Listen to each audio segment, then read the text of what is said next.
Perkenalkan, nama saya Rosate Rizka Salsabila dari Universitas Balai Bandung, Fakultas Ekonomi, Prodi Akuntansi.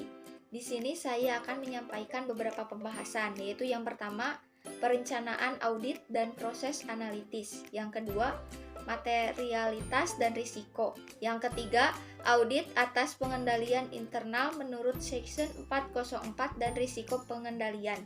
Yang keempat, auditing kecurangan. Yang kelima, dampak teknologi informasi terhadap proses audit. Yang keenam, strategi audit dan program secara keseluruhan. Yang pertama yaitu mengenai perencanaan audit dan proses analitis. Alasan untuk melakukan perencanaan yaitu yang pertama, untuk memungkinkan auditor memperoleh bahan bukti kompeten yang cukup untuk kondisi yang ada. Yang kedua, membantu menjaga biaya audit tetap wajar. Yang ketiga, menghindari kesalahpahaman dengan kliennya. Perencanaan audit dan perancangan pendekatan audit yaitu yang pertama, menerima klien dan melakukan perencanaan audit awal. Yang kedua, memahami bisnis dan industri klien. Yang ketiga, menilai risiko bisnis klien. Yang keempat, melaksanakan prosedur analitis pendahuluan. Menilai risiko bisnis klien. Dalam menilai risiko bisnis klien yaitu ada yang pertama, gagal mencapai tujuannya. Yang kedua, memajukan teknologi baru. Yang ketiga, salah saji material dalam laporan keuangan. Prosedur analitis pendahuluan. Prosedur analitis pendahuluan ini merupakan prosedur analitis awal yang dilakukan agar auditor dapat memahami dengan lebih baik bisnis kliennya. Prosedur yang dapat digunakan adalah dengan membandingkan rasio-rasio klien dengan industri atau kompetitor. Prosedur analitis terbagi menjadi beberapa tahap, yaitu yang pertama, tahap perencanaan, yang kedua, tahap pengujian, dan yang ketiga, tahap penyelesaian. Jenis-jenis prosedur analitis. Yang pertama, membandingkan klien dan data industri. Yang kedua, membandingkan data klien dengan data yang sama pada tahun sebelumnya. Yang ketiga, membandingkan data klien dengan hasil. Yang keempat, ekspektasi klien, membandingkan data klien dengan hasil ekspektasi auditor. Yang kelima, membandingkan data klien dengan ekspektasi hasil menggunakan data non-keuangan. Rasio-rasio keuangan, yaitu yang pertama ada kemampuan membayar utang jangka pendek. Yang kedua, rasio aktivitas likuiditas. Yang ketiga, kemampuan untuk memenuhi kewajiban jangka panjang. Yang keempat, rasio profitabilitas. Materialitas dan risiko. Materialitas merupakan besarnya nilai yang dihilangkan atau salah saji informasi akuntansi yang dilihat dari keadaan yang melingkupinya, dapat mengakibatkan perubahan atau pengaruh terhadap pertimbangan orang yang meletakkan kepercayaannya terhadap informasi tersebut. Karena adanya penghilangan atau salah saji itu, maka auditor harus mempertimbangkan beberapa hal, yaitu yang pertama, keadaan yang berkaitan dengan entitas atau perusahaan.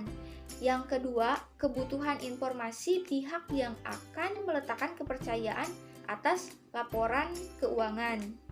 Pertimbangan materialitas terbagi menjadi dua, yaitu pertimbangan kuantitatif dan pertimbangan kualitatif. Pertimbangan kuantitatif merupakan hubungan salah saji dengan jumlah kunci tertentu dalam laporan keuangan seperti yang pertama, laba bersih sebelum pajak dan laporan keuangan. Yang kedua, total aktiva dalam neraca. Yang ketiga, total aktiva lancar dalam neraca. Yang keempat, total ekuitas pemegang saham dalam neraca. Yang kedua, pertimbangan kualitatif. Seperti yang pertama, kemungkinan terjadinya pembayaran yang melanggar hukum. Yang kedua, kemungkinan terjadinya kecurangan. Yang ketiga, syarat yang tercantum dalam perjanjian kredit dari bank. Yang keempat, adanya gangguan dari tren laba. Yang kelima, sikap manajemen terhadap integritas laporan keuangan. Tingkat materialitas. Tingkatan yang pertama yaitu materialitas pada tingkat laporan keuangan. Laporan keuangan mengandung salah saji material jika laporan tersebut berisi kekeliruan atau kecurangan yang dampaknya sedemikian signifikan sehingga mencegah penyajian secara wajar laporan keuangan tersebut sesuai dengan prinsip akuntan berterima umum. Tingkatan yang kedua yaitu materialitas tingkat saldo akun, merupakan sajian minimum yang mungkin terjadi dalam saldo akun yang dipandang sebagai salah saji material. Cara menerapkan materialitas yaitu auditor menggunakan materialitas yang pertama dalam merencanakan audit, yang kedua pada saat menyalurkan bukti audit dalam pelaksanaan audit. Hubungan materialitas dengan bukti audit. Materialitas merupakan satu di antara sekian faktor yang mempengaruhi pertimbangan auditor tentang kecukupan bukti audit. Semakin rendah tingkat materialitas, semakin besar jumlah bukti audit yang diperlukan. Risiko audit. Risiko audit adalah risiko yang terjadi dalam hal auditor tanpa disadari tidak memodifikasi pendapatnya sebagaimana mestinya atau suatu laporan keuangan yang mengandung salah saji material. Unsur risiko audit terbagi menjadi 3. Yang pertama risiko bawaan, yang kedua risiko pengendalian, yang ketiga risiko deteksi. Hubungan antara materialitas, risiko audit, dan bukti audit. Jika auditor mempertahankan risiko audit konstan dan tingkat materialitasnya dikurangi, auditor harus menambah jumlah bukti audit yang dikumpulkan. Jika auditor mempertahankan tingkat materialitas konstan dan mengurangi jumlah bukti audit yang dikumpulkan, maka risiko audit menjadi meningkat. Jika auditor menginginkan untuk mengurangi risiko audit, maka auditor harus melakukan beberapa hal berikut ini. Yang pertama, menambah tingkat materialitas. Sementara itu, mempertahankan jumlah bukti audit yang dikumpulkan. Yang kedua, menambah jumlah bukti audit yang dikumpulkan. Sementara itu, tingkat materialitasnya tetap dipertahankan. Dan yang ketiga, menambah sedikit jumlah bukti audit yang dikumpulkan dan tingkat materialitas secara bersamaan.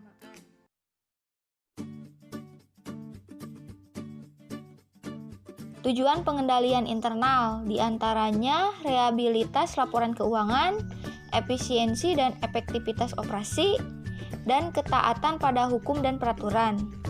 Tanggung jawab manajemen atas pengendalian internal. Manajemen bertanggung jawab untuk menetapkan dan menyelenggarakan pengendalian internal entitas atau perusahaan. Sedangkan tanggung jawab auditor atas pengendalian internal bertanggung jawab memahami dan menguji pengendalian internal atas pelaporan keuangan. Tanggung jawab pelapor oleh manajemen menurut Section 404. Manajemen juga harus mengidentifikasi kerangka kerja yang digunakan untuk mengevaluasi keefektifan pengendalian internal. Penilaian manajemen mengenai pengendalian internal atas pelaporan keuangan terdiri dari 2 komponen. Yang pertama, rancangan pengendalian internal. Manajemen harus mengevaluasi apakah pengendalian telah dirancang dan diberlakukan untuk mencegah atau mendeteksi salah saji material dalam laporan keuangan. Yang kedua, efektivitas pelaksanaan pengendalian. Manajemen harus menguji efektivitas pelaksanaan pengendalian. Tujuannya adalah untuk menentukan apakah pengendalian telah berjalan sesuai yang dirancang dan apakah orang yang melaksanakan memiliki kewenangan serta kualifikasi yang diperlukan untuk melaksanakan pengendalian itu secara efektif. Tanggung jawab auditor untuk memahami pengendalian internal, diantaranya pengendalian atas rehabilitas pelaporan keuangan dan pengendalian atas kelas-kelas transaksi. Penilaian risiko. Penilaian risiko atas laporan keuangan adalah tindakan-tindakan yang dilakukan manajemen untuk mengidentifikasi dan menganalisis risiko-risiko yang relevan dengan penyusunan laporan keuangan yang sesuai dengan GAAP. Aktivitas pengendalian. Yang pertama, pemisahan penyimpanan aset dari akuntansi. Yang kedua, pemisahan otorisasi transaksi dari penyimpanan aset terkait. Yang ketiga, pemisahan tanggung jawab operasional dari tanggung jawab pencatatan. Yang keempat, pemisahan tugas teknologi informasi dari departemen pemakai. Aktivitas pemantauan berhubungan dengan penilaian mutu pengendalian internal secara berkelanjutan atau periodik oleh manajemen untuk menentukan bahwa pengendalian itu telah beroperasi seperti yang diharapkan dan dimodifikasi sesuai perubahan kondisi. Memperoleh dan mendokumentasikan pemahaman tentang pengendalian internal. Biasanya, auditor menggunakan 3 jenis dokumen untuk memperoleh dan mendokumentasikan pemahamannya atas perancangan pengendalian internal, antara lain. Yang pertama, naratif. Naratif adalah uraian tertulis tentang pengendalian internal klien. Yang kedua, bagan arus. Bagan arus adalah diagram yang menunjukkan dokumen klien dan aliran urutannya dalam organisasi. Yang ketiga, kuesioner pengendalian internal, yaitu mengaju serangkaian pertanyaan tentang pengendalian dalam setiap area audit sebagai sarana untuk mengidentifikasi pengendalian internal. Menilai risiko pengendalian. Auditor harus memahami perancangan pengendalian internal untuk melakukan penilaian pendahuluan atas risiko pengendalian sebagai bagian dari penilaian risiko salah saji yang material secara keseluruhan. Ada 2 faktor utama yang menentukan auditabilitas, yaitu integritas manajemen dan kememadaian catatan akuntansi. Memutuskan risiko deteksi yang direncanakan dan merancang pengujian substantif. Auditor menggunakan penilaian risiko pengendalian dan hasil pengujian pengendalian untuk menentukan risiko deteksi yang dirancang serta pengujian substantif terkait untuk audit atas laporan keuangan. Auditor melakukannya dengan menghubungkan penilaian risiko pengendalian dengan tujuan audit yang berkaitan dengan saldo untuk akun-akun yang dipengaruhi oleh jenis transaksi utama, serta dengan 4 tujuan audit penyajian dan pengungkapan. Tingkat risiko deteksi yang tepat untuk setiap tujuan audit yang berhubungan dengan saldo kemudian diputuskan dengan menggunakan metode risiko audit. Audit kecurangan. Audit kecurangan adalah tindakan ilegal untuk memenuhi kepentingan pribadi atau kelompok, baik dalam bentuk penyalahgunaan wewenang, penyembunyian kebenaran, pemalsuan dokumen, maupun dalam bentuk pelanggaran kepercayaan. Perbedaan kecurangan dengan kesalahan. Kesalahan merupakan suatu tindakan yang tidak disengaja, yang dapat terjadi dalam setiap tahap pengelolaan transaksi, sedangkan kecurangan adalah tindakan atau kesalahan yang disengaja. Kecurangan dalam laporan keuangan. Kecurangan dapat dilakukan melalui laporan keuangan dengan cara-cara sebagai berikut. Yang pertama, memanipulasi, memalsukan, atau mengubah bukti transaksi dan pembukuan. Yang kedua, dengan sengaja menyajikan secara keliru atau menghilangkan transaksi atau informasi penting dalam laporan keuangan. Yang ketiga, dengan sengaja menerapkan standar akuntansi secara tidak benar, baik dari sisi jumlah, klasifikasi, cara penyajian, atau pengungkapan. Tanggung jawab auditor internal berdasarkan Statement of Auditing Standard nomor 99 menyatakan bahwa auditor independen bertanggung jawab untuk merencanakan dan melaksanakan audit untuk mendapatkan jaminan memadai bahwa laporan keuangan bebas dari salah saji material, baik kesalahan yang tidak disengaja maupun kesalahan yang disengaja. Pertanggungjawaban auditor eksternal. Tanggung jawab auditor eksternal untuk kegagalan mendeteksi kecurangan timbul hanya apabila tidak menaati standar auditing yang berlaku umum berdasarkan Statement of Auditing Standard nomor 16. Skeptisme profesional. Skeptisme profesional adalah kemampuan untuk melakukan evaluasi secara kritis atas bukti dan informasi yang diperoleh. Dengan kemajuan teknologi informasi, modus kecurangan bergeser dari pola konvensional ke dalam kecurangan melalui teknologi informasi. Ilustrasi kecurangan. Bentuk dari kecurangan laporan keuangan yang pertama yaitu pendapatan fiktif, yang kedua penyembunyian utang dan beban, yang ketiga penilaian aset secara tidak tepat, yang keempat pengungkapan atas laporan keuangan secara tidak tepat, dan yang terakhir pemisahan batas transaksi secara tidak tepat. Metode untuk mendeteksi ketidaktepatan, kecurangan, dan penyimpangan akuntansi antara lain yaitu yang pertama, analisis vertikal dan horizontal atas laporan keuangan. Yang kedua, analisis rasio. Yang ketiga, review atas kepatuhan terhadap ketentuan pinjaman dan kesepakatan dengan kreditur. Yang keempat, review atas kepatuhan terhadap ketentuan perpajakan. Yang kelima, wawancara tertulis dengan manajemen tentang variasi tertentu. Yang keenam, analisis arus kas. Dan yang terakhir, dalam industri yang diatur secara khusus, lakukan review atas perubahan regulasi atas industri atau atas perusahaan. Dan yang terakhir, dalam industri yang diatur secara khusus, lakukan review atas perubahan regulasi atas industri atau atas perusahaan. Pencegahan kecurangan. Ada beberapa metode pencegahan. Yang pertama, pemberlakuan praktik audit internal yang independen, objektif, dan kuat. Yang kedua, pemberlakuan standar etika dan integritas pegawai. Yang ketiga, pemantauan secara aktif terhadap manajemen oleh pihak-pihak yang bertanggung jawab dalam masalah government.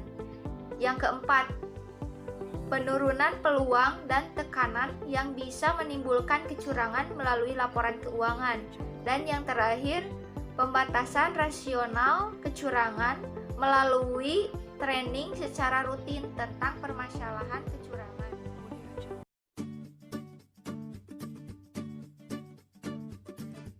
Yang pertama, teknologi informasi dan akuntansi.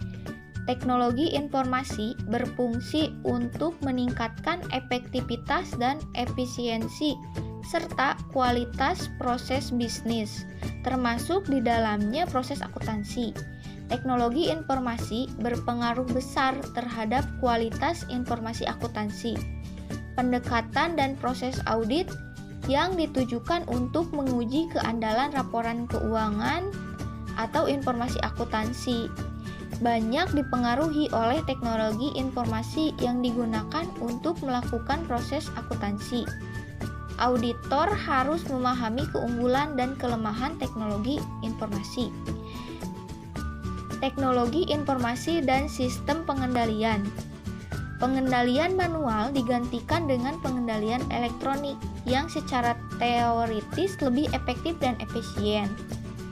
Kualitas pengolahan data lebih terjamin karena teknologi informasi unggul dari sisi kemampuan untuk memproses transaksi yang kompleks dalam jumlah yang besar secara efektif dan efisien.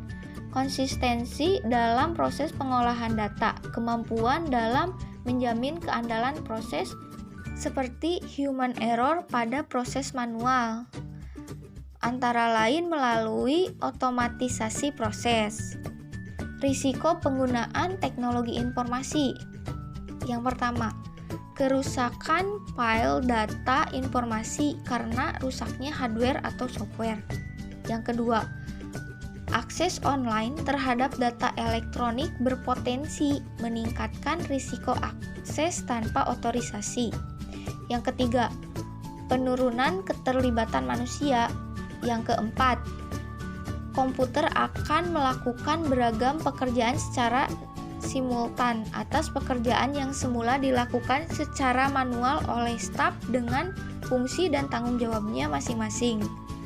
Penyatuan beragam fungsi dengan teknologi informasi memungkinkan staf teknologi informasi, termasuk staf lain yang memahami teknologi informasi, melakukan kecurangan melalui teknologi informasi. Yang kelima, pengendalian umum adalah sistem pengendalian untuk seluruh aspek fungsi teknologi informasi. Yang keenam, auditor harus mengevaluasi pengendalian umum untuk keseluruhan teknologi informasi dalam organisasi. Dan yang terakhir, pengendalian aplikasi. Auditor harus mengevaluasi pengendalian aplikasi untuk setiap kategori transaksi atau akun, karena pengendalian aplikasi bisa jadi berbeda-beda untuk setiap kategori transaksi atau akun. Rencana dan program audit secara keseluruhan. Dalam mengembangkan keseluruhan rencana audit, auditor menggunakan 5 jenis pengujian yang dapat digunakan untuk menentukan apakah laporan keuangan telah disajikan secara wajar. Pengujian tersebut meliputi yang pertama, prosedur penilaian risiko, yang kedua, pengujian pengendalian, yang ketiga, pengujian substantif atas transaksi, yang keempat, prosedur analitis, yang kelima, pengujian rincian atas saldo, dan yang terakhir, ikhtisar jenis-jenis pengujian. Prosedur penilaian risiko. Penilaian ini dilaksanakan untuk menilai risiko salah saji yang material dalam laporan keuangan. Auditor melaksanakan pengujian pengendalian, pengujian substantif atas transaksi, prosedur analitis, dan pengujian atas rincian saldo sebagai respon terhadap penilaian auditor atas risiko salah saji material. Pengujian pengendalian. Pengujian pengendalian merupakan prosedur yang digunakan untuk menguji efektivitas kebijakan dan prosedur pengendalian yang diterapkan untuk menilai risiko pengendalian. Pengujian substansial atas transaksi. Pengujian substantif adalah prosedur yang dirancang untuk menguji salah saji dolar atau salah saji moneter yang secara langsung mempengaruhi kebenaran saldo laporan keuangan. Substantive test of transaction merupakan prosedur yang digunakan untuk menguji salah saji moneter untuk menentukan apakah tujuan audit terkait dengan transaksi telah dipenuhi. Prosedur analitis. Prosedur analitis melibatkan perbandingan jumlah yang tercatat dengan harapan yang dikembangkan oleh auditor. Dua tujuan paling penting dari prosedur ini dalam mengaudit saldo akun adalah menunjukkan salah saji yang mungkin dalam laporan keuangan dan memberikan bukti substantif. Pengujian rincian saldo. Pengujian rincian saldo berfokus pada saldo akhir buku besar baik untuk akun neraca maupun laporan laba rugi. Penekanan utamanya dalam sebagian besar pengujian rincian saldo adalah pada neraca. Pengujian atas saldo akhir ini sangat penting karena bukti-bukti biasanya diperoleh dari sumber independen dengan klien dan dianggap sangat dapat dipercaya. Ikhtisar proses audit. Ada beberapa fase. Fase pertama, merencanakan dan merancang pendekatan audit. Fase kedua, melaksanakan pengujian pengendalian dan pengujian substantif atas transaksi. Fase yang ketiga, melaksanakan prosedur analitis dan pengujian rincian saldo. Fase keempat, menyelesaikan audit dan mengeluarkan laporan audit.